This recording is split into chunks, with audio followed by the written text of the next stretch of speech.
नमस्कार, आप देख रहे हैं कैपिटल टीवी बिहार। आपके साथ मैं हूं दिव्या।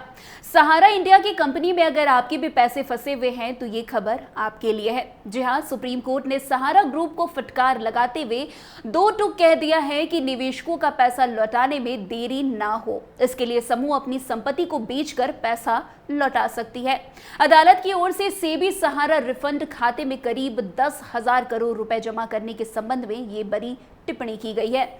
वैसे सेबी वर्सेस सहारा मामले में सुप्रीम कोर्ट ने कहा है कि निवेशकों का फंसा पैसा लौटाने के लिए सेबी सहारा रिफंड खाते में करीब 10,000 करोड़ रुपए जमा करने के लिए सहारा समूह पर अपनी संपत्ति बेचने पर कोई प्रतिबंध नहीं है। इसे बेचकर वो पैसा जो है लौटा सकता है। कोर्ट ने यह भी कहा है कि इस प्रक्रिया पर कोई रोक नहीं है। कोर्ट ने सहारा समूह से गुरुवार 5 सितंबर तक अपनी अचल, घरेलू और विदेशी संपत्तियों की बिक्री के लिए एक योजना उसके सामने पेश करने के लिए भी कहा है। वैसे आपको बता दें कि बीते दिन सुप्रीम कोर्ट में जो है इस मामले को लेकर सुनवाई हुई। कोर्ट ने कहा है कि सहारा समूह पर अपनी संपत्ति बेचने को लेकर कोई प्रतिबंध नहीं लगा है और इसे बेचकर निवेशकों का फंसा हुआ पैसा वो लौटा सकते हैं। जस्टिस संजीव खन्ना, MM सूद रेश और बेला M त्रिवेदी की पीठ ने यह भी साफ कहा है कि इन संपत्तियों को सर्कल रेट से कम कीमत पर नहीं बेचा जाना चाहिए और अगर ऐसी स्थिति बनती भी है तो पहले कोर्ट से परमिशन लेनी जरूरी है। वैसे इस मामले में सुप्रीम कोर्ट ने कई सुनवाइयों के बाद अगस्त 2012 को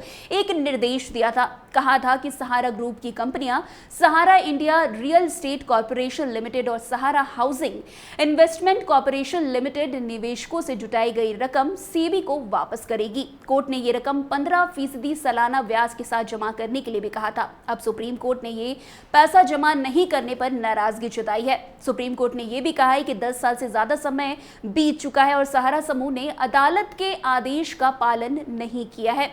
वैसे रिपोर्ट्स के माने तो सहारा ग्रुप की 4 कोऑपरेटिव सोसाइटीज में करीब 3 करोड़ निवेशकों ने अपनी गाढ़ी कमाई जमा की है। सबसे ज्यादा निवेशक बिहार, झारखंड, उत्तर प्रदेश और मध्य प्रदेश हैं। लेकिन निवेश की अवधि पूरी नहीं की जाने के बाद भी लोगों को उसका पैसा वापस नहीं मिला है। सालों से ये लोग पैसे वापसी के लिए भटक रहे हैं। सहारा ग्रुप के लगभग 13 करोड़ ग्राहक हैं। सभी के कुल 1 लाख करोड़ रुपए फंसे हुए हैं। इनमें से 47,000 करोड़ रुपए सहकारी समिति में जमा है। 2022 में वित्त राज्य मंत्री पंकज चौधरी ने लोकसभा में एक सवाल के जवाब में बताया था कि सहारा इंडिया ने 2.32 करोड़ से ज्यादा निवेशकों से 19,400 करोड़ रुपए जुटाए थे। वहीं सहारा हाउसिंग इन्वेस्टमेंट कॉर्पोरेशन लिमिटेड के 75.14 लाख निवेशकों से 6,38,050 करोड़ रुपए जुटाए गए थे। इनमें से 13,807 करोड़ रुपए ही निवेशकों को लौटाए गए थे।